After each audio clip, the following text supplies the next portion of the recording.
नमस्कार student, Gurugram teacher training college Chak 5 Billa में आपका स्वागत है। हम बीएड द्वितीय वर्ष के अंदर सामाजिक अध्ययन विषय के अंदर जो अध्ययन कर रहे हैं उसके अंदर हम आज जो अध्ययन करेंगे पाठ योजना के बारे में। जो लेसन प्लान होता है उसका क्या महत्व है, क्या अर्थ होता है, क्यों वो लेसन प्लान करवाया जाता है, इसके बारे में हमने अध्ययन करेंगे। तो जैसा कि हम देखते हैं कि पाठ योजना यानी कि प्लानिंग करना, एक पाठ की प्लानिंग करना। तो पाठ योजना के अंदर एक शिक्षक प्री तैयारी करता है। जब क्लास जाने से पहले की जो तैयारी होती है उसको हम पाठ योजना के नाम से जानते हैं। वो तैयारी वो इस प्रकार की तैयारी करता है कि मुझे किस प्रकार से बच्चों को जो शिक्षण टॉपिक है वो करवाना है, क्या क्या उसके अंदर प्रक्रिया रहेगी, उसको एक क्रमबद्ध रूप से व्यवस्थित करता है कि उसके अंदर से किस प्रकार से मैं उसको प्रस्तुतिकरण करूँगा, किस प्रकार से जाते ही एंट्री होगी, किस प्रकार से हम इस टॉपिक के बारे में आएंगे या उस पर बात करेंगे, किस प्रकार से बात करते करते हम उसके बारे में बीच में बच्चों को उत्साहवर्धक के लिए या बच्चों की जानकारी के लिए बीच में प्रश्न पूछेंगे, फिर दोबारा प्रस्तुतिकरण करेंगे, फिर अंत में जो मूल्यांकन करेंगे। तो इस प्रकार से उसके दिमाग के अंदर एक प्री प्लानिंग होती है कि मुझे इस टॉपिक के अंदर इस प्रकार का कार्य करवाना है, इस प्रकार से व्यवस्थित रूप से इसका अध्ययन करवाना है, जिससे कि बच्चों को अधिक से अधिक उस टॉपिक का ज्ञान प्राप्त हो सके और बच्चे रुचिपूर्ण तरीके से उस पाठ का आनंद ले सकें या उसको ग्रहण कर सकें। तो यही है कि अध्यापक कक्षा में शिक्षण कार्य हेतु पहले यह विचार करता है कि शिक्षण कार्य को प्रभावी कैसे बनाया जाए। कि एकदम से हम कक्षा में जाकर के पढ़ाएंगे भी, क्या पढ़ाना है, टॉपिक का अपने पता नहीं है, किस प्रकार शुरुआत करनी है, तो वो एक प्री प्लानिंग नहीं होगी। उसके अंदर तो अपने बच्चों को भी उसमें उत्साह नहीं आएगा एकदम से हम तो क्या पढ़ना है ना। तो उसके लिए कक्षा के अंदर एक सुनियोजित तरीके से कौन सी विधि से पढ़ाया जाएगा, क्या क्या टेक्निक उपयोग में की जाएगी, किस प्रकार की शिक्षण विधि ली जाएगी, कौन सा मॉडल सही रहेगा उसके लिए, जिससे कि बच्चों को समझाया जा सके, कौन सी जो अधिगम सामग्री है वो सही रहेगी उसके अंदर। तो इस प्रकार की बातें हैं वो पाठ योजना के अंदर आती है। तो पाठ योजना सुनियोजित व्यूह रचना की होती है, जिसके अंदर अध्यापक उसमें सब कुछ व्यवस्थित कर लेता है कि किस प्रकार से मुझे एंट्री कक्षा में जाना है, बच्चों से किस प्रकार से बच्चों को जानने के बाद टॉपिक पर पहुंचना है। हम बात ही करते हुए या कुछ ऐसे आसान से प्रश्न करते हुए हम अपने टॉपिक पर पहुंचेंगे, जिससे कि बच्चे को लगेगा कि हम वो इस टॉपिक से अलग नहीं हैं, मुझे इस टॉपिक के बारे में या इस प्रकरण के बारे में नॉलेज है, ज्ञान है। तो इसमें यही होता है कि पूर्व ज्ञान के भांति कुछ जो चीज़ें जो व्यवहारिक होती हैं या सामान्य सी जानकारी उन बच्चों को उस विषय के बारे में होती है, जिससे कि उसको आगे ले जा करके अपना जो नया शिक्षण बिंदु है उस तक पहुंचाया जाता है। तो वो प्रस्तावना होगी, प्रस्तावना के बाद में हम उद्देश्य कथन भी है। उद्देश्य वो एक प्रारूप होता है, निश्चित प्रारूप होता है, जिसके अंदर की पाठ योजना का निर्माण किया जाता है। तो पाठ योजना एक सुनियोजित तरीके से बनाई जाती है और इसके अंदर अध्यापक कक्षा में इसका अनुसरण करते हुए शिक्षण कार्य करवाता है। प्री प्लान है जो कि उसका अनुसरण करवाते हुए शिक्षण कार्य करवाता है। भी एक टॉपिक के बाद में कुछ प्रश्न पूछ लिए, उसके बाद में फिर नया टॉपिक पर पहुंचने के लिए कुछ एक्स्ट्रा प्रश्न पूछ लिए, फिर नया टॉपिक शुरू कर दिया। इस प्रकार से जो प्रस्तुतिकरण है या फिर अपने उद्देश्य कथन है, उद्देश्य के बाद प्रस्तुतिकरण आएगा और उसके बाद छात्राध्यापक कथन आएगा। छात्राध्यापक का मतलब या एक शिक्षक का कथन आ जाएगा, यदि शिक्षक है तो, क्योंकि बीएड का छात्राध्यापक कथन है तो छात्राध्यापक कथन आ जाएगा।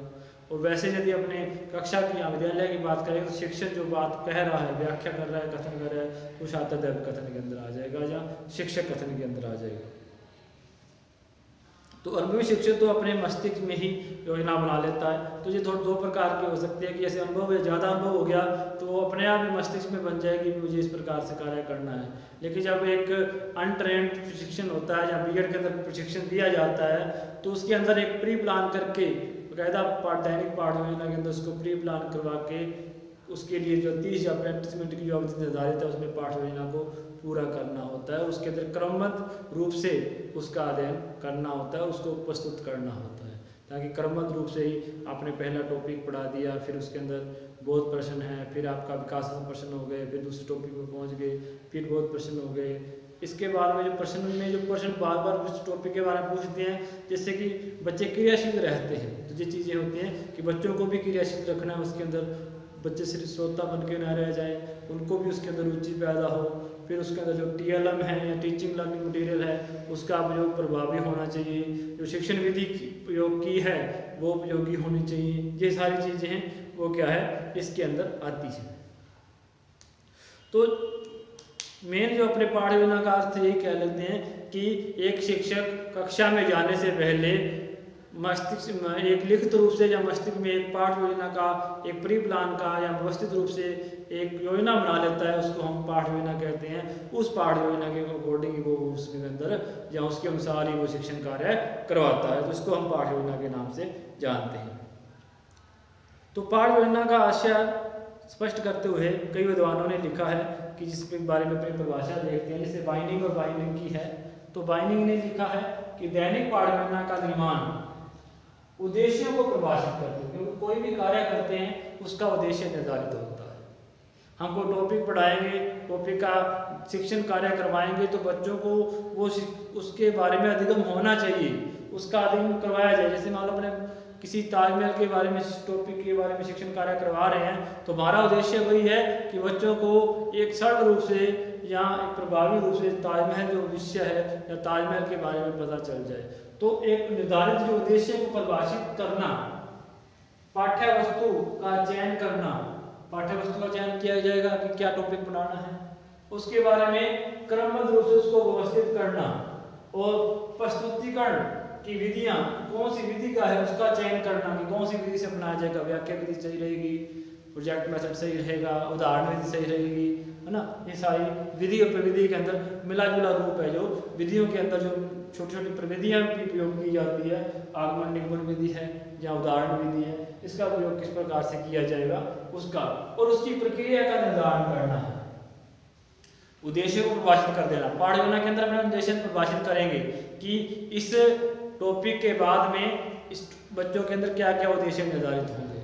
बच्चा उसके बारे में ज्ञान प्राप्त कर लेगा, उसके बारे में, उस समय के बारे में तुलना कर सकेगा, उसके जो समान वस्तु है उसके बारे में समझ सकेगा।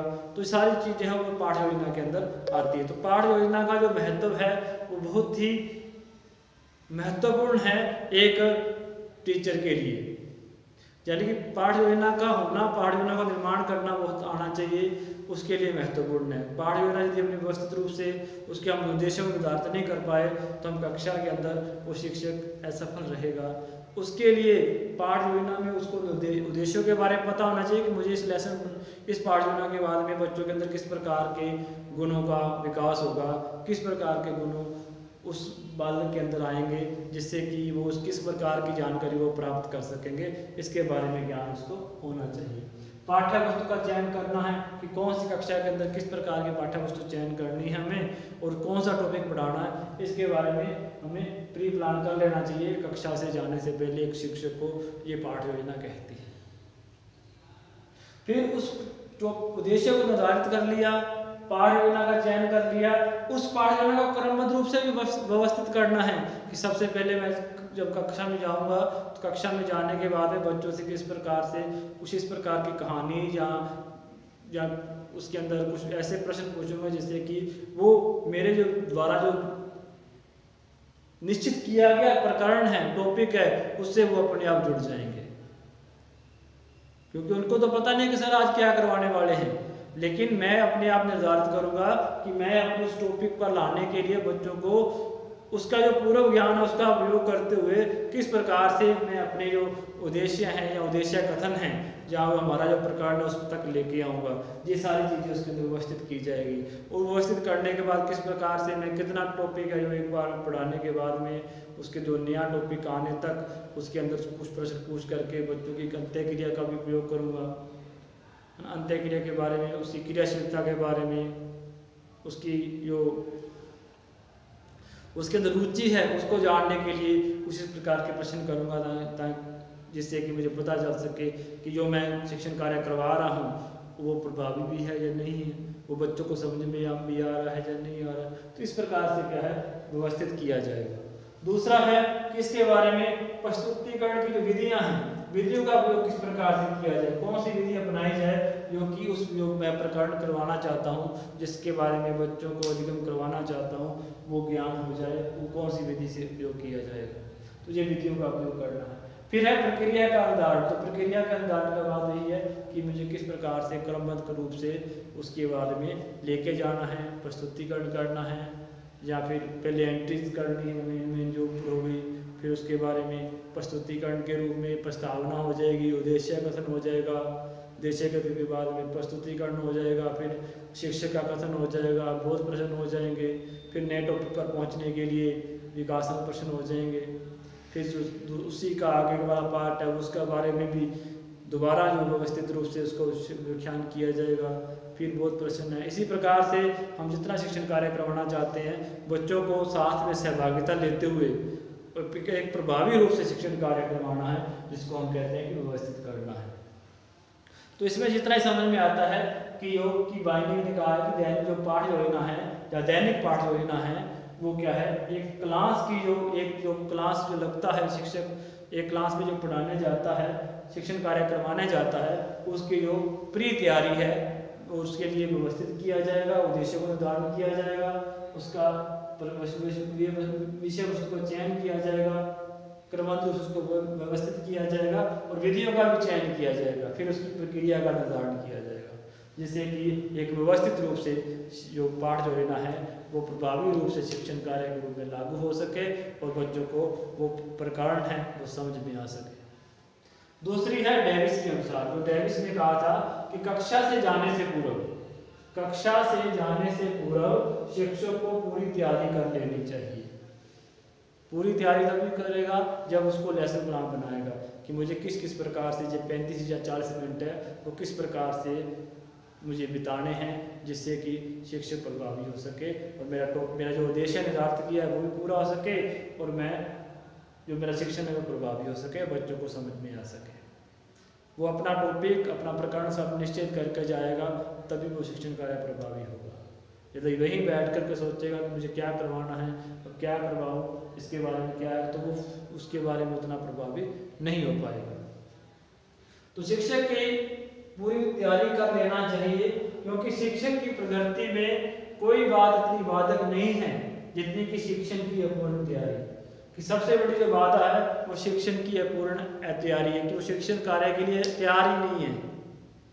जब शिक्षण कार्य के लिए तैयार ही नहीं है, उसने सोचा ही नहीं है कि मुझे क्लास में जाकर क्या पढ़ाना है, तो इसके बारे में सबसे बड़ी जो बात है वो ही बनेगी। चाहे वो कितना भी ज्ञान विषय का ज्ञान है, यदि उसको एक प्रकार से उसने पहले से नहीं सोच रखा कि मुझे आज शिक्षण कार्य क्या करवाना है या क्लास में, तो उसको एक प्रकार से बाधा बन जाएगी। तो ये बातें हैं इसके अंदर। एक शिक्षक की कक्षा से में जाने से पहले की जो तैयारी है उसको हम पाठ योजना कहते हैं, पर लेसन प्लानिंग कहते हैं कि मुझे लेसन के अंदर क्या पढ़ाना है, इसके लिए पहले से जो तैयारी करनी है वो पाठ योजना है। इसी के आधार पर और भी परिभाषाएं हैं जिसको हम देख लेते हैं। एल.बी. सैंडर्स ने कहा है कि पाठ योजना वास्तव में किए जाने वाले कार्य की एक योजना है। जो वास्तव में जो कार्य कक्षा में किया जाना है उसकी प्लानिंग है वो।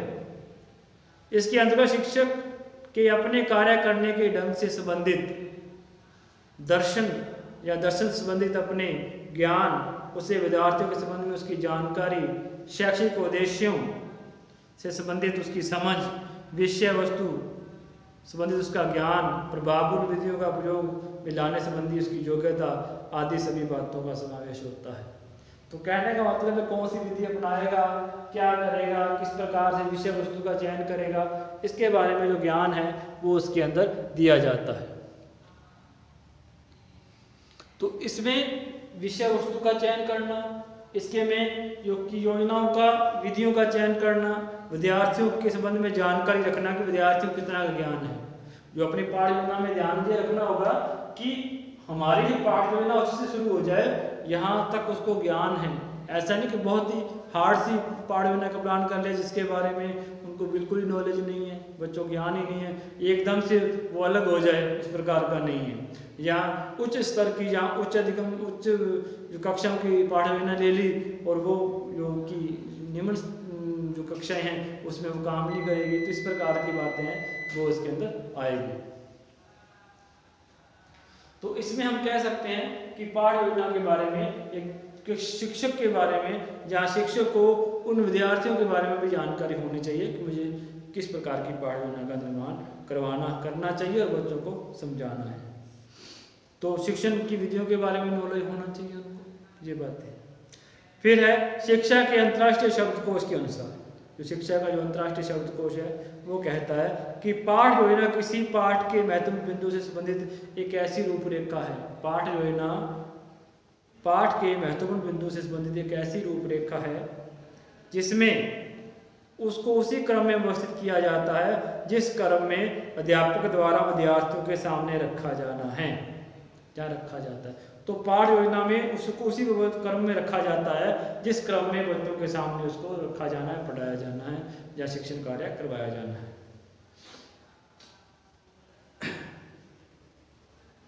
तो पाठ योजना के निर्माण में हमें यही बात समझ में आती है कि पाठ योजना एक प्री प्लान है, पहले की तैयारी है, जिस प्रकार से क्रियाएं शिक्षक को करनी है कक्षा में जाकर के, वो क्रियाएं पाठ योजना में दर्शाई जाती हैं कि मुझे किस प्रकार से प्रस्तावना करनी है, क्या मैं वहाँ करूँगा, किस प्रकार से मुझे शिक्षा अध्ययन, कितना टॉपिक है जो मुझे करवाना है और किस क्रमबद्ध रूप से करवाना है, वो सारी ही प्रक्रिया पाठ योजना करने से हमें ज्ञात हो जाता है। जब पाठ योजना देखने से ज्ञात हो जाता है कि शिक्षक क्या करवाने वाला है और उसने कक्षा में जाकर के क्या करवाया है। यदि हम बाद में देखेंगे तो हमें पाठ योजना देखने पता चल जाएगा कि एक शिक्षक ने इतना कुछ है जो इस प्रकार से करवाया है, वो प्रभावी है या नहीं प्रभावी है, वो उस पाठ योजना के आधार पर हमें पता चल जाएगा। कौन सी विधि का उपयोग किया है, कौन सी टीचिंग एड का उपयोग किया है उसने, ये सारी चीज़ें उस पाठ योजना के अंदर इंगित रहती है।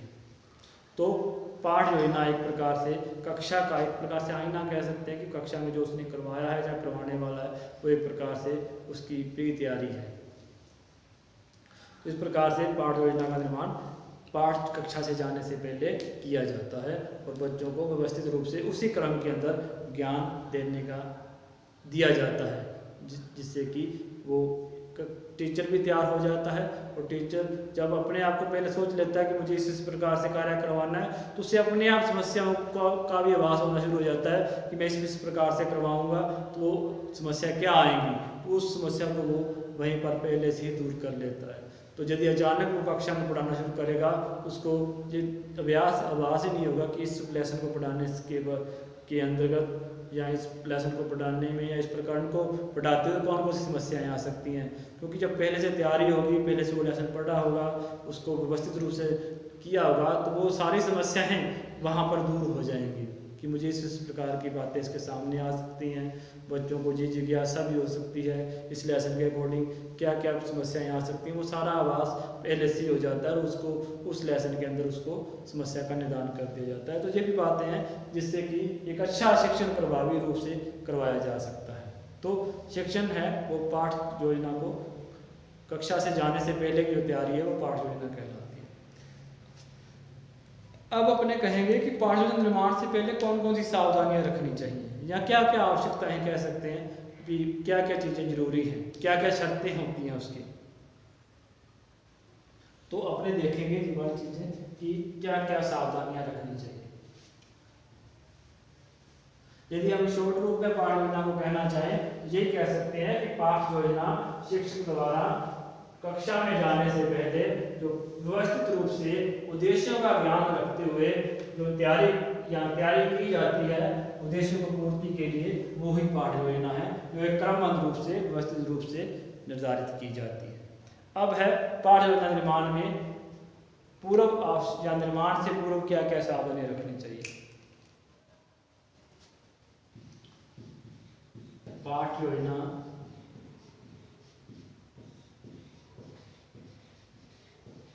निर्माण से पूर्व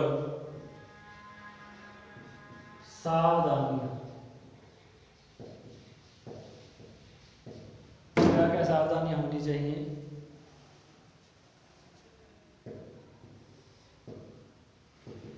तो पाठ योजना निर्माण से पूर्व अपने सावधानियां देखें तो क्या क्या सावधानियां होनी चाहिए। तो जैसा कि अपने देखते हैं कि पाठ योजना का निर्माण कक्षा में जाने से पहले किया जाता है।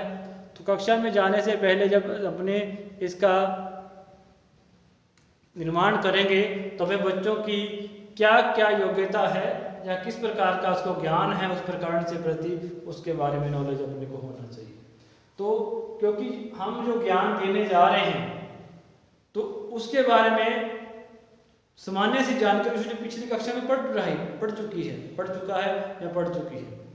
छात्र है तो पढ़ चुके हैं वो। तो इसका मतलब अब जैसे अपने लेसन में लिखते हैं, कभी बार अपने किताबों में देखा है तो वहाँ लिखा होता है कि जैसा कि अपन पिछली कक्षाओं में पढ़ चुके हैं, जहाँ पहले से पढ़ चुके हैं कि इसके बारे में ये चीज़ें थी और आगे हम पढ़ेंगे। जब जैसे भी आपको आप नए इस विषय की या नई कक्षा की किताब खरीदते हैं, इस 4th क्लास वाले हैं, 5th क्लास खरीदते हैं, 6th वाले हैं, 7th की खरीदते हैं, तो कई लेसनों में ऐसे लिखा होता है कि जैसा कि हम पहले पढ़ चुके हैं। इसका मतलब वो उसके बारे में कोई ना कोई जानकारी वो पहले पिछली कक्षा में पढ़ चुके होते हैं। इसका मतलब कोई भी विषय जो उस कक्षा से संबंधित है उसके बारे में बिल्कुल ही नॉलेज नहीं है, ऐसा नहीं हो सकता। क्योंकि जो पाठ्यक्रम का निर्माण किया जाता है वो एक क्रमबद्ध रूप से किया जाता है कि पहले उसकी सामान्य जानकारी, फिर उसके अंदर गहराई में जाते वो MA या अपने PG लेवल तक उसकी बहुत अधिक गहराई तक पहुंचा जाता है। जैसा कि हम देखते हैं कि महाराणा प्रताप प्राइमरी लेवल से लागू हो जाता है या पढ़ाना शुरू हो जाता है और MA लेवल तक या PG लेवल तक चलता है। तो उसके बारे में जो सामान्य सी जानकारी महाराणा प्रताप के बारे में, उसके नाम के बारे में, जन्म के बारे में, उसकी जो वीरता के बारे में सामान्य सी जो कहानी विधि से या कुछ इस प्रकार की कविता के माध्यम से बच्चों को पता होती है। धीरे धीरे जब उसके विषय का विस्तार होता जाता है, आगे वाली कक्षा में जाते हैं तो वो उसका विस्तार होता है, उसकी गहराई आती है, उसकी घटनाएं हैं, उसका घटनाक्रम है, वो उसका व्यापक होता जाता है। तो ऐसा नहीं है कि कोई भी विषय एकदम से नया आ जाता है जिसके बारे में शिक्षक को या छात्र को बिल्कुल भी ज्ञान नहीं होता, ऐसा नहीं होता।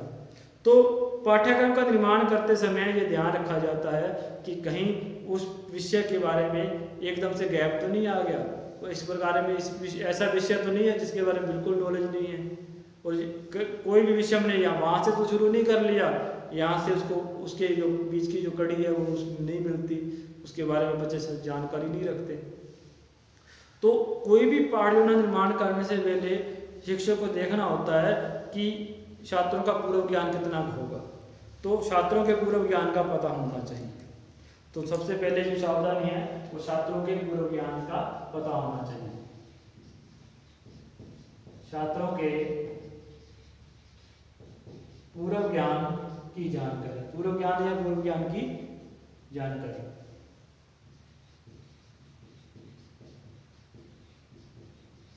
तो छात्रों के पूर्व ज्ञान की जानकारी होनी चाहिए, जिससे कि विषय वस्तु से संबंधित जो पढ़ाया जाना है उसके बारे में सामान्य सी जानकारी लेते हुए हम उसको नए विषय तक पहुंचा सकें, नए विषय तक प्रकरण पहुंचा सकें। बच्चों को यह नहीं लगे कि हमें ये विषय तो पहले ज्ञान ही नहीं था। उनको ये लगना चाहिए कि इसके बारे में हम पहले तो पढ़ चुके हैं, अब उसके संबंधित ही है, जिससे कि वो रुचि लेंगे। तो विषय वस्तु को कितना जानते हैं इसके बारे में अध्यापक को ज्ञान होना चाहिए, जिससे कि उसकी आगे की जो पाठ योजना का निर्माण वो कर सके। दूसरा है विषय वस्तु का अच्छा ज्ञान। विषय वस्तु का अच्छा ज्ञान।